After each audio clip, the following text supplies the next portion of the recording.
Sega announced today they're doing like a Genesis collection for the PS4 and Xbox One. Genesis. Well, it was Genesis in America, wasn't it? Yeah. It was Mega Drive over here. Yeah. But that's... I'm surprised that hasn't come yet, to be perfectly honest with you. That really does seem a long time coming. I mean, it was on every other console. Yeah. But I look forward to that, really. I mean, I can play through all the old Sonic games, Echo the Dolphin, Streets of Rage, Altered Beast. I can't think of many off the top of my head right now. The Sega Disney games were actually really good. Lion King. I don't think I've played any of them, unfortunately. You didn't play the old Lion King? No. It's quite the game, I'm telling you. See, my cousin had Dreamcast. That was the earliest console I was introduced to. Oh, really? I didn't know that. I thought you were introduced to the PlayStation 1. Well, that was the first one I had. Oh, okay. Well, you know, Dreamcast did have Sonic Adventure, but you completely missed that. Yeah. I only really played Croc, I think. It's the only one I remember playing on Dreamcast. Oh, okay. I remember Croc. I think that I've seen a few people online talking about the fact that, Sega just riding on the nostalgia. As I said, they've done this for, I remember getting the collections for the PS3, the PS2. It's nothing new from them. I don't think it's necessarily cashing in on the nostalgia. I think it's not having any money to put into something properly. Weren't there a few of those like Sega games included on like the Midway arcade game? Do you remember them? I think so. From, yeah. The PS2 era, I think. Yeah, I think so. I think I had the Sonic Mega Collection Plus. I think that's what it was called at the time. But it wasn't just Sonic games. Okay. But it was all of them across all the old Sega consoles, the Game Gear ones and all that as well. But that had like other ones in it. I can't remember anyone off the top of my head. I think Altered Beast was on there and Streets of Rage was on there and things like that. But yeah, it's nothing really surprising. But it'll be nice to have it. It'll definitely be nice to play the old games, you know, in the best graphics we can at the moment. Besides, you know, a really expensive gaming PC. Yeah. So yeah, I'm looking forward to it. I think it's a smart move by them. Definitely. It's gonna sell, so yeah. You know, it is an instant cash grab for them in a way. Yeah. Yeah, fair play to Sega. I'm looking forward to it. I think it is coming this year, so that'll be on my list. Without further ado, welcome to Podcast 7, Calamity Hatcher. It is me, Calamity Hatcher, here today with my good friend, that guy Gseph. And we are here to bring you all the great topics and nerdy conversations and all that jazz. Yeah. So, as well. The studio's back for second episode now. A little bit different. We're changing it up. There is enough stuff. Trust me. There is enough. This is the tip of the iceberg that sunk the Titanic. Watch out in 4 episodes we run out of different stuff. Literally, this is like, damn it, we really shouldn't have gone there, but we have. So we'll start off today with my new favourite segment of the podcast. It's the news that will change your life. What's happened this week? You enjoying it? I am. So it's confirmed Captain Marvel is in Infinity War. Brie Larson is in the cast listing, so that's all good. Fantastic Beasts 2 dropped the trailer for The Crimes of Grindelwald. I'm gonna maybe see it. Black Panther has passed 1 billion. Really, did anyone expect any different? No. Mark Ruffalo has said that Hulk is terrified of Thanos in Infinity War after the events of the post-credit scene in Thor Ragnarok. It's looking to be a damn good showdown. Guillermo del Toro Joker film is going to be, apparently he is a failed comedian in the 80s. They're doing the Killing Joke, not really, but they're going to rob elements from him. It's going to suck. Yeah. What else is new? Deadpool 2 is having extensive research because apparently it sucks. And then finally, Jessica Jones season 2 is out. I'm 2 episodes in. You are no episodes into either season. No. But we're getting there. Yeah. The news that will change your life this week. Yeah, I suppose we already sort of knew Marvel was probably going to be in IW. I suppose. I think it was confirmed a while ago that she was a cameo. Yeah. Anyway, but she wasn't gonna. I think they said she wasn't gonna be Captain Marvel. But then I don't understand how if her film's set in the 90s that she's Captain Marvel. So I think Kev was trying to pull a fast one and it didn't work.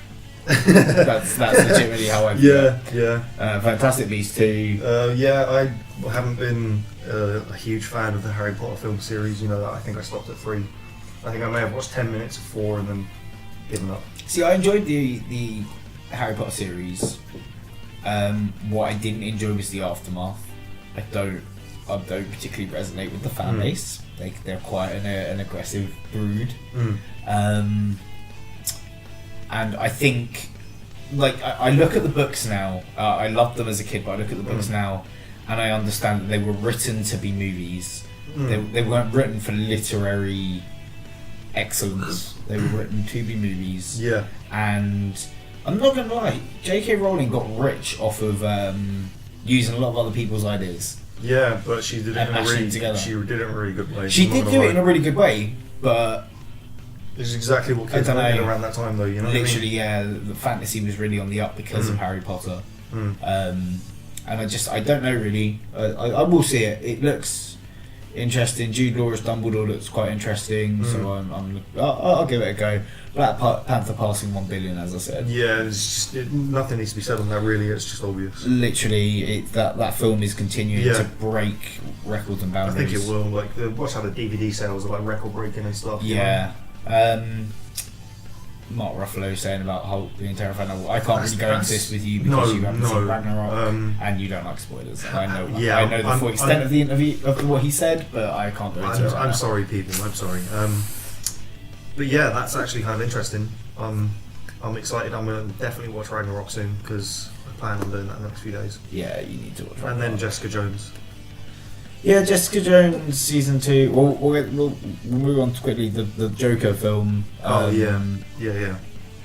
I mean, I'm saying why is this film happening, but that's just because it's coming out of DC. This could be a step in the right direction, doing solo films that aren't based on a shared universe because they're trying to copy the Marvel formula and it just isn't working for them. I think it would make sense if they did all that, because they have a lot of different universes and like timelines and blah blah blah. You know what I mean? So it would be cool if we did get to see different versions of those comics come to life in film.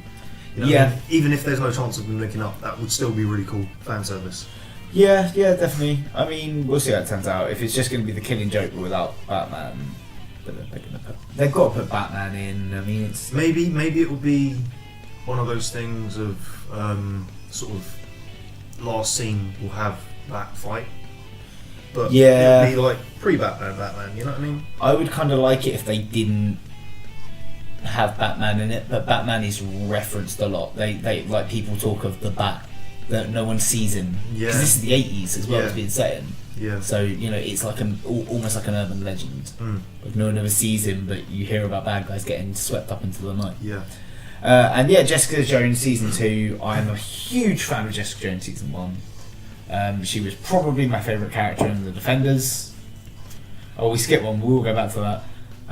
She was my favourite. She was probably my favourite character in Defenders, and I really liked her from the little I know about her. She's a pretty good character. I still don't really understand her powers and stuff. But that's what this season is going into, though. Season 2. Yeah, that's cool. What I'm gathering so far. Is it set before? It is set. It's after, but it's reference. It like explains stuff from before. It's set after, but it's kind of delving into what happened to my parents. Okay, so I probably will need to watch the first season then. I was thinking maybe I could watch 2 then 1, but you know. And then Deadpool 2 is going through extensive reshoots. Yeah, I'm not sure why that is exactly. Do you reckon that's because of the whole Fox Marvel? No, the test screenings were saying it's garbage. We discussed this last time. This was in the news. Honestly, like you know, I was out of it, man. Yeah. I hadn't slept in like 36 hours. Yeah, you had gone on a bit of a mad one. He went to Vegas. And the only thing I remember is actually playing on the lawnmower simulator or whatever it is. Yeah, on the Raspberry Pi. For sure, that's the only thing I can concretely remember. Well, gonna get to listen back to it because it's gonna be up. Well, it'll be up by the time this is up. So you know, you should. Well, I would hope so. Or I've got things horribly wrong in the way of processing things. Yeah. But we'll jump into our first topic today, and that is how the X-Men can be introduced into the Marvel Cinematic Universe. So, I just want to specify in this, we're not going to include the Fantastic Four in this. Yeah, okay. Because I think that's an interesting topic for another time. Yeah. So, X-Men.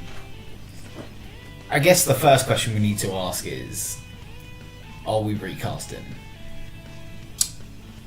I would like not to with certain people, Yeah, and I know exactly who you mean, who everyone means. but would with others. But I'd say scrap everything except for Hugh Jackman, Patrick Stewart, Ian McKellen, and then if you're gonna Ryan Reynolds, is he included? What, as Deadpool? Is he included in that? okay, all right, we'll bring Deadpool into this because I was just curious, but thank you for that. yeah, all right, we'll bring Deadpool into it as well. Deadpool has to stay the same with Ryan Reynolds. Yeah, I think everyone else can get recast, and I'm not saying that people have done a bad job. But nothing really resonates anymore. There's been so many hit and misses. It could do with a nice refresh for certain characters, you know. Yeah, and do you know what? Get Jennifer Lawrence out of it. Yeah, I feel like she's given up. She doesn't want to do it. She didn't want to do the last one. They put Mystique in it less. Well, her in like the full blue makeup. Yeah, because she was bored of sitting through it. Yeah, because it was a ridiculous amount of time in the chair, wasn't it? For that. Something stupid. Yeah. It was like. I mean, I get it, but it's like 5 hours or something. I get it, but I'm not being funny. You're being paid how much to sit there for 5 hours? Yeah, like deal with it, innit? Yeah, literally. But you can buy a house that's thinking about if it. she feels like it's not artistically stimulating her, fair well, play. Fair play, but yeah, you have to respect that. Yeah. I wouldn't imagine that would be the case, though. You know. I don't know. I guess it's interesting to look at these superhero movies from an inside perspective, because the people on the outside just eat it up, but I can imagine it could be quite tiresome after what being known for a particular superhero. I mean, it's not exactly as much as how the comics really do go into some very dark and adult themes. The movies touch upon them in places, but don't really go in on the same level. Speaking of comics, what is there anything that you know is a good way to introduce them, like from source material? For a lot of the stories that really are the epic ones, there's too many elements of the too many elements of like the story that aren't in the MCU, and kind of some that would have needed to have been applied by now. Yeah, for them to. But you've got the multiverse being explored in Ant-Man and the Wasp, I believe. Okay. So with that... So they could be slightly trying to set that up for the next phase anyway. You know? I think so, yeah. Or it's going to be something like something Thanos does with the Infinity Stones, or an outcome of the Infinity Stones. Yeah, they'll have to because I imagine someone else is going to get hold of the Infinity Gauntlet in full. Yeah. Like a hero will get hold of it. So maybe it's some sort of reality changing aspect in that regard. And they probably mark it as like mutants, like the defense against if anything like this happens again or something like that. I could see something cool like that happen. I could see Panther wielding the gauntlet, or I could see Peter wielding it. Yeah. Okay. Or I could see Cap, but I think it's too much of an obvious choice. Yeah, I think when they had his scene where he manoeuvred it by like the hammer. Yeah, like a trilometer. Yeah. Like it showed that he's like he's in the right like place to be like worthy enough to like be able to handle that stuff, but he's not quite there. You know what I mean? Yeah. I think so. I feel like the gauntlet probably would tear him apart still. You know. See, the way I'd like to see it then is if we get something like that, like the reality's changed and mutants are brought to life through the Infinity Stones. Give us. This is the issue. Phoenix has been touched on too much, and it's about to be touched on again. I was gonna say, Dark Phoenix is the next X-Men movie, and we've already had X2 and X3 Last Stand, which was god awful.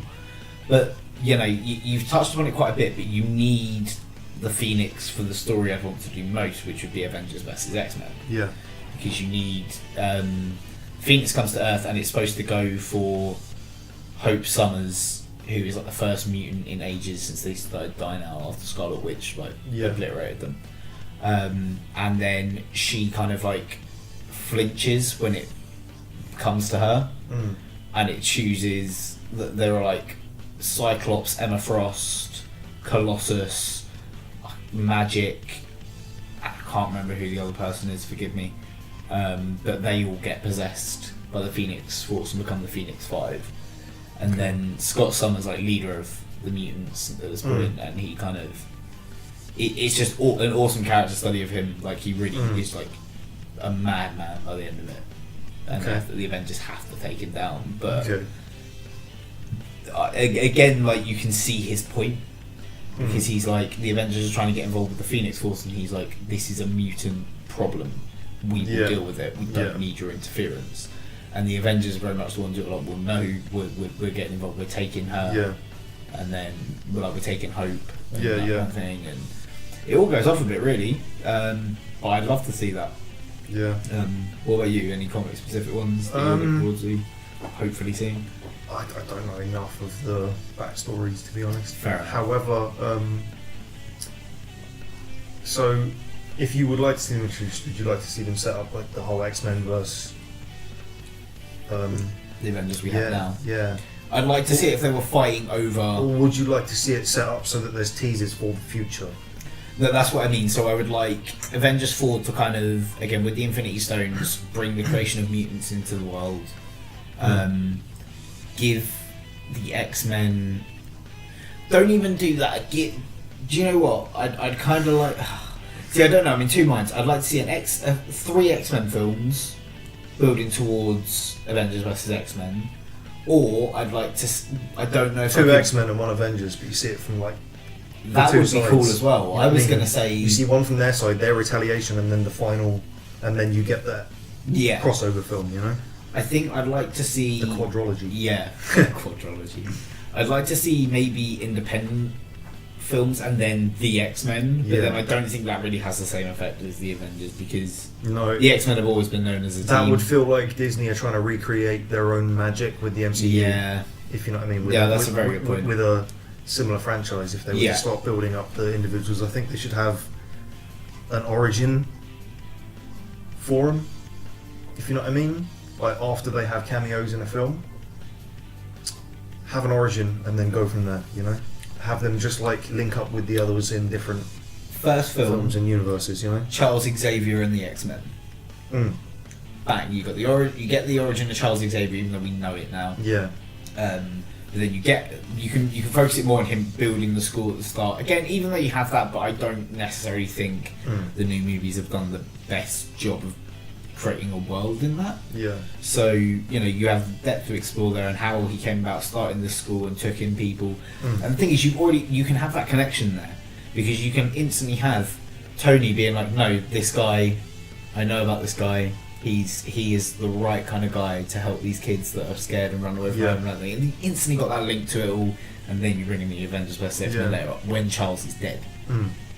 After after the next 2 movies, Charles is dead. Bang, you've got the Scott leading the X-Men, and you can have the Avengers vs X-Men. I think that would work out really well.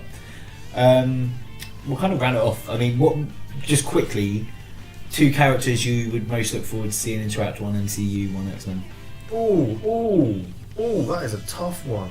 I'd like to see a Wolverine Panther situation. I think that'd be quite cool. I think they both, because if they were fighting side by side, I think they'd be on the same page. Yeah. You know, in terms of like Warzone, slash at all the enemy, have the other guys back. You know. Yeah. Okay, I feel that. Or maybe a sort of Iron Man Deadpool. However, it would be Iron Man mistaking him for Peter and being like, have you got taller? And he's like, Peter? Tony! Peter, are you going through your emo phase? Yeah. Stuff like that, you know? Yeah, okay, no, that I think they'd both be very entertaining. For me, again, it involves Wolverine in both. Yeah. Sorry, my spine. Involves Wolverine in both, but I would say Spidey and Wolverine, because they just have some great link-ups.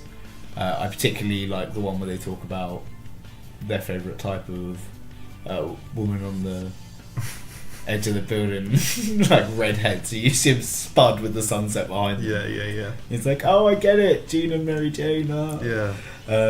And the other one is obviously Hulk and Wolverine. That would be. I completely forgot about. I think everyone wants to see that. Yeah. It would just be mental. Yeah. Yeah, okay, right, so we'll go to the next one. And our next topic is involving the Into the Spider-Verse movie. Now, rumours have it that... Well, it's come from quite a reliable source, supposedly. But rumours have it that Andrew Garfield has been in talks with Sony Pictures to be in the animated Into the Spider-Verse movie as a Peter Parker from another universe. What do you think about this? It would be very cool if he did. Like, obviously, I have no idea whether he will or not, whether this is legit talks or whether this is just pure speculation. I don't know if there's any substance behind it. However, it would be nice if they were to include him and Tobey Maguire and possibly anyone else who had voiced a Spider-Man previously. So you get the ones from the 90s, you get Drake Bell, you get like all the live action ones. You know that what I mean? Be really cool. Like how just like if you're someone our age, especially maybe even a little bit older, growing up and seeing all the cartoons and like films and stuff, that would be excellent fan service. Yeah, definitely. And hopefully that... I mean, it's never going to happen, but then I said that about Spider-Man being in the MCU, and I said that about the X-Men being in the MCU, so I would like to see maybe at some point when we start getting to the multiverse in the MCU, I would like to see the other Spider-Man make a return. Yeah. So to see them do it in this, well, one of them at least, would be really cool. And I'd love if we got some answers, because I know The Amazing Spider-Man 2 wasn't a good film, but I loved that film. Yeah, it was good in its own way, but at the same time, like as a Spider-Man film, it was just like there wasn't anything happening. It was just ambling along. Yeah, it was universe building the entire time, and but then there is a part of me that enjoys going into that and be like, oh my god, all this stuff. This stuff that we're never going to get to see now. Yeah, exactly, and it'd be nice if we could just maybe pick up on some of the things that were talked about. Yeah, I'm not asking for... Even if it's not properly the mainstay of this new animated film, it could be stuff from that universe is now in animated form happening in the universe that this one's now from. Yeah. You know what I mean? Yeah, that Andrew Garfield's exactly. come from. You know what I mean? That would be cool. I think it could really work. Although I don't remember them parting ways on the best terms. Not really. I think he was quite salty that he was getting kicked out of the role of a lifetime for him. Yeah, because he always wanted to play that Yeah. role. I remember the Comic Con. Well, I say I remember like I was there. Where he but- was teary. Well, the one where he had the mask on in the crowd, and he was asking the director about it. He was asking loads of questions, and he was like, "Okay, can you just calm down? Okay, yeah, no, we're going to move on to the next person." He takes the mask off, and it's him, and everyone was like, "Oh my god!" Like you could tell then how much he loved this character and how much he'd always wanted to play it. But then he's spoken about it afterwards and said, "It's actually a massive responsibility and it's a massive burden." Oh yeah, of course. To have to play that character. Of course, because people are going to constantly want to see new iterations of it. So if you're not up to scratch, you're going to get left behind. And he said it was a lot to kind of handle in the sense of like how kids, because you just look have to to him like. But it must be hard being a celebrity, like when you're someone that's like kids look up to, because you have to put on a smiley face all the time when you're around them, even if you don't feel like it, you know. So, yeah, you can't be yourself as so, well. I mean, if you're loving that role and you're like the right sort of age, then yeah, go for it. You know what I mean? Yeah. Because you're not, that's not going to bother you. That's going to make you feel better about it, you know. Yeah, definitely. But that's not what you want in everyday life. Yeah, exactly. Maybe we should talk about Into the Spider-Verse in a more general sense, because all we've seen is that trailer, and I think it's off everyone's radar because it's an animated movie. Yeah. To be honest, animated movies, just in general, of superhero ones, they're very hit and miss. You know. Yes. There's not many of them that are like, yeah, that's all right. Lego Batman. That is above and beyond. Do you remember watching that at yours on your birth? Was it your birthday or was it Christmas Day? Maybe, I don't remember. That guy's Gseph's birthday is on Christmas Eve, so make sure to send him a Christmas present and a birthday present. Yeah. Very important. One each, not together. Yeah, not one present. That's not. It's lame, man. So, who would do such a thing? I don't know. Fucking sick. But yeah, so we should really talk about it. Yeah, like Lego Batman was really, really good. I felt right on point. That's what I mean though. Like it's either they're good or they're not good. There's none that are like, yeah, that's all right. You know what I mean? There's no. Yeah, but then look at superhero movies in general.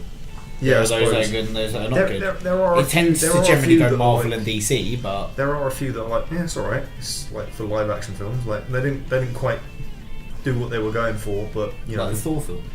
yeah, you know, Yeah, like I get that. they're not great films, but they're not terrible, you know. But while these movies are quite a hit and miss, as you said, I don't know. We haven't had an animated Spider-Man movie before. This is going to be bringing in a whole different heap of Spider-Men, and I don't know how based on the comic book it's going to be. I doubt a lot, but the comic book is really, really good. Okay. Except Marvel, when you release a comic book, release it in goddamn order. I hate that. Oh, honestly, you get halfway through And you're like, and you've what done are the they main talking about? story, and then it's all the side stuff, and it's like, why haven't you Weaved it. weaved it in like chronologically? That makes no sense. Yeah. It's not even a contents page. It's just confusing for the reader. But it looks to be really shaping up. Do we know who's voicing Miles? It was wasn't it gonna be what's his face? Donald Glover. Yeah, I'm not sure. wasn't. I thought it was gonna be him. He was Miles in Ultimate Spider-Man, wasn't he? I think so. I don't know if he was up for it. That's something to look up. That is. I'm assuming Spider-Gwen's going to be in it. She's a bit of a cash cow now, isn't it, for the Spider-Man franchise? If you know what I mean. Like, yeah. And if you're doing it's Spider-Verse, understandable. I don't know if she's been officially confirmed, but they would be stupid not to do that. Even if it's just a cameo role. That would still be stupid. Put her as one of the trio. Have the trio of Miles, Peter, and Gwen Fair. of Spider-Man leading the Spider-Man of the Spider-Verse against whoever their enemy is. Because in the comic, it's Peter Parker, Spider-Man, and a time-displaced Otto Octavius in Peter Parker's body, Spider-Man, who basically lead two different factions, and the Spider-Man of the multiverse who kill going with Otto, and the ones who don't going with Peter, basically, and then having to work together to deal with the inheritors. So if they went that kind of route with it, I'd be really impressed. But again, I don't think they will. But I think Gwen has definitely got to be in there. Peter Porker, Spider-Ham, for the kids. Yeah. They'll sell, action figures. Yeah. That's how you have to look at these movies now. At the end of the day, action figures. What's going to sell? Punk Spider-Man, that will probably sell. So that he'll probably be in there if he wasn't Spider-Verse. Right. Spider-Ham. Will they put Indian Spider-Man in there? I hope so. Yeah, I'd like that. Would they put Monkey Spider-Man in there? Again, probably it sells toys.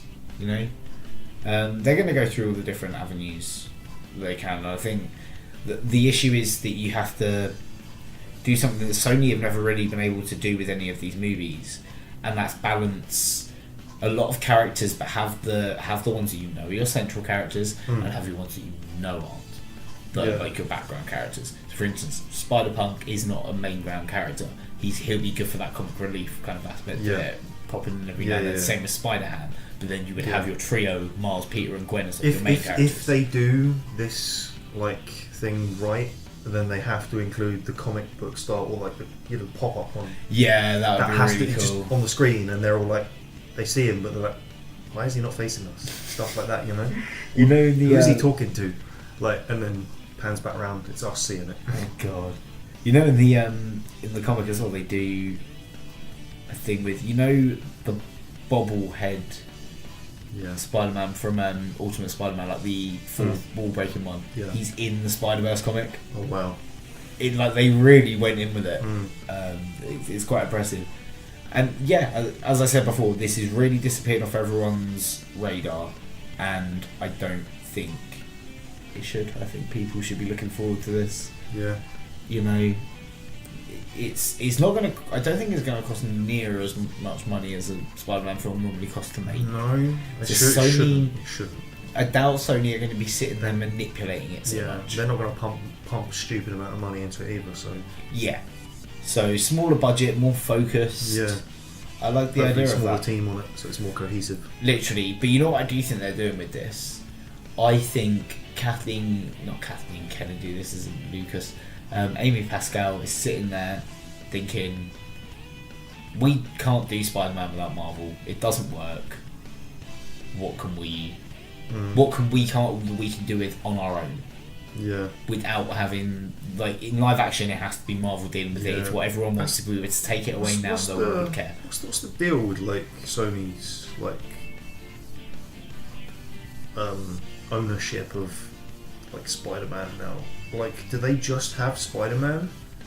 They have all the back characters as well. Okay. That's how Venom's happening. Okay, because I was wondering, like, because obviously Marvel and the MCU is going to have some of the characters. Are they going to lease them out, or? I doubt it. I mean, technically, Spider-Man: Homecoming is a Sony Pictures film that has MCU Marvel characters there. And is distributed by Sony. Oh, is it? I think. Might be distributed by Disney, actually. Disney might be doing the home release. Sony might be doing the cinema. Yeah. For that, actually, I'm not 100%. That's another thing to look up. You know what? We're supposed to come to people with answers on this podcast. Yeah, but we end up asking too many questions. We really do. I think that's good though. Yeah, you know, question everything in life, kids. Question everything in life, except when your parents tell you to eat your vegetables, then you do it.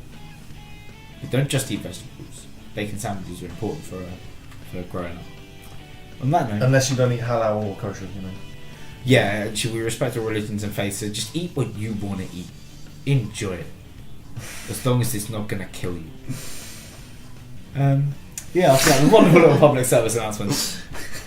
Okay, so we should move on to our next topic, and this is one that we'd been one of the ones we'd mentioned we've been sitting on. Yeah. And we thought, get two kind of franchises. Yeah, initially it was like the idea for styles of games. But then we thought, we'll just do franchises. We're going to switch it up.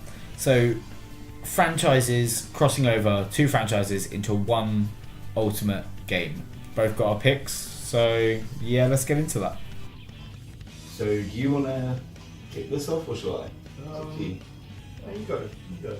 Sure? Yeah. Okay, so for mine, I have picked a platform / hack and slash crossover fest.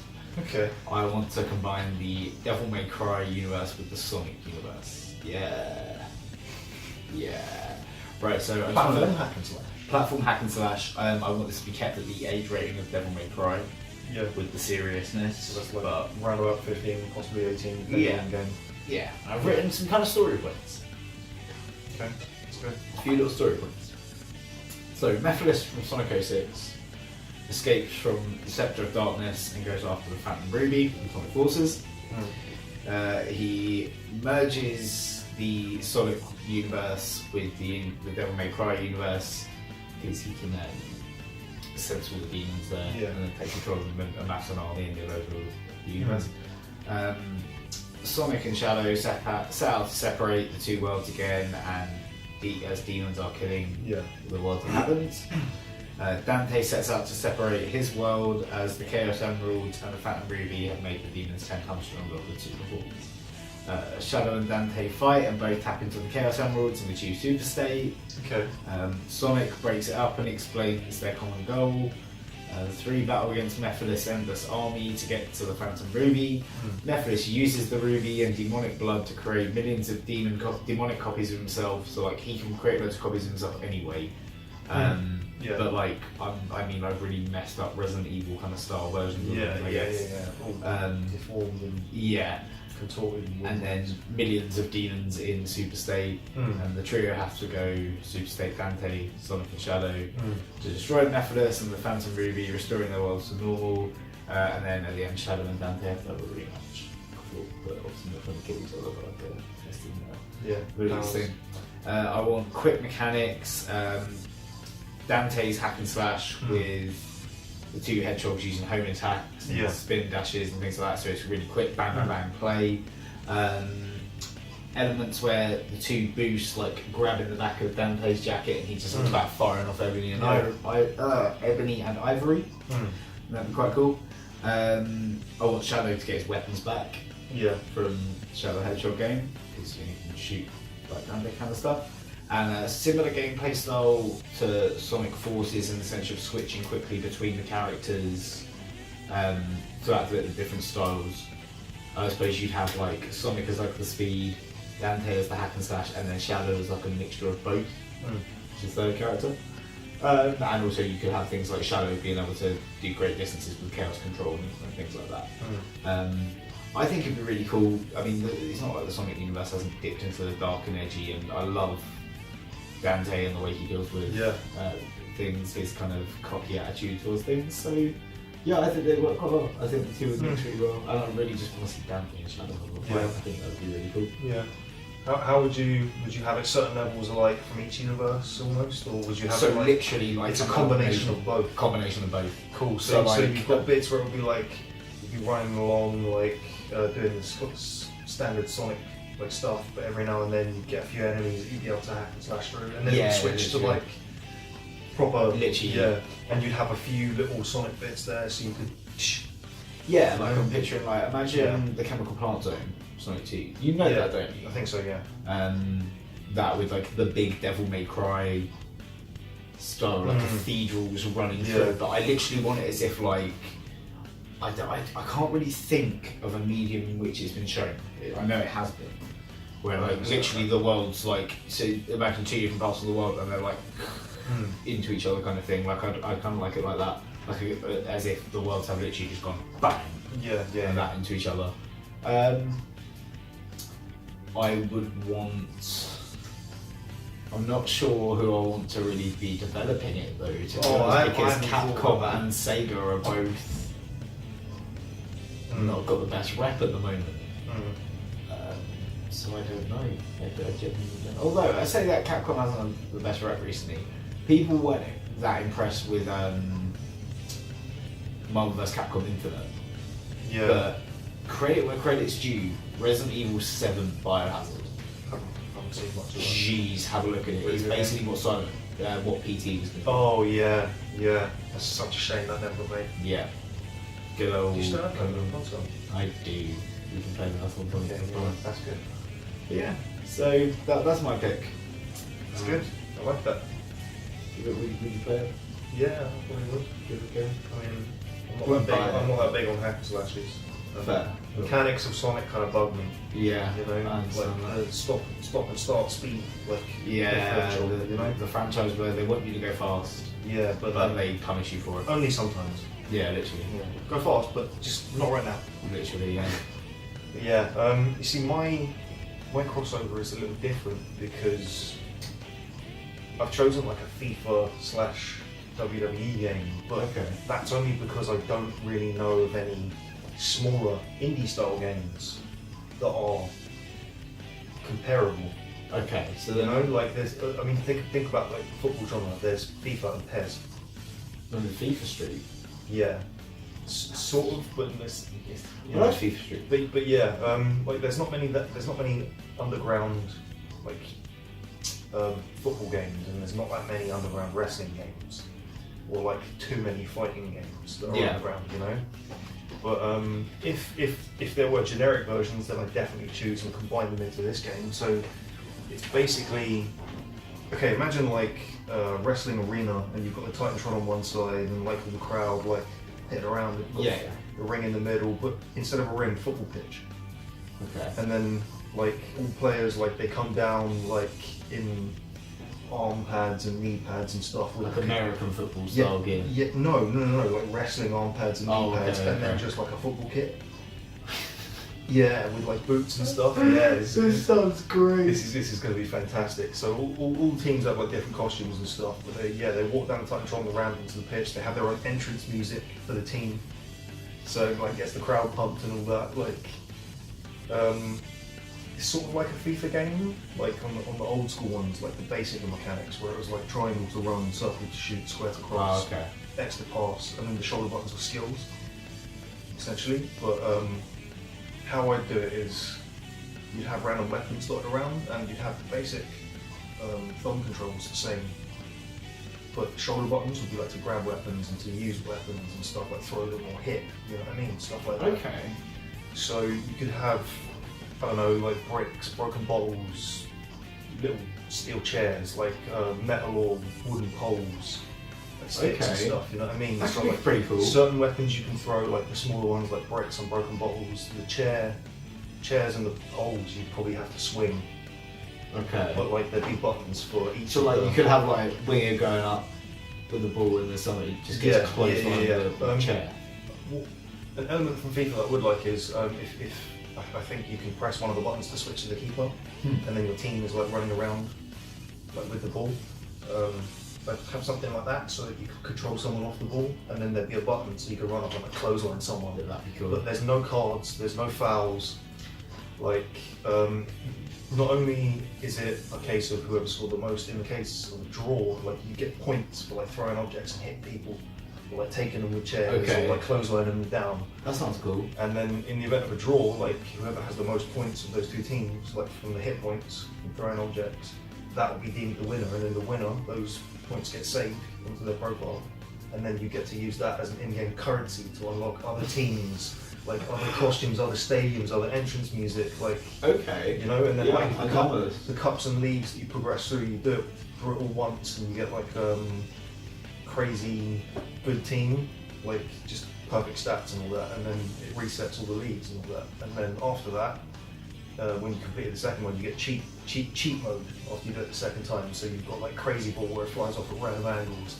You can choose to have like big, giant, or tiny goals to make it easier or harder to score.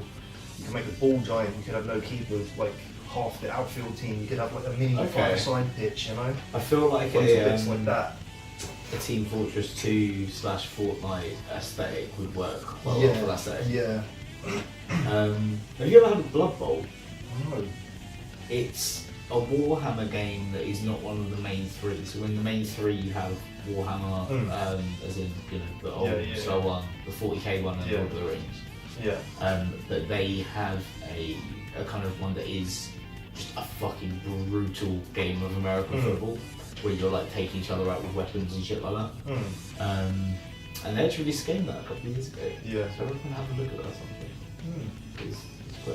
It's kind of got that brutality to it. See, with that game, I was thinking about putting guns or like knives, but then that's a bit much. Yeah, I don't think that's kind of why I left them out.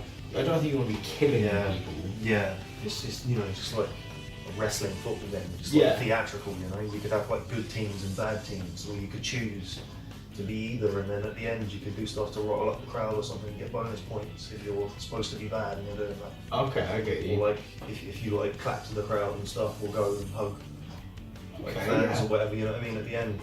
Who would you get to develop it? I guess not EA. Well, here's the thing, because like EA and I forget who it is that does the WWE games now. They'll come back to me later.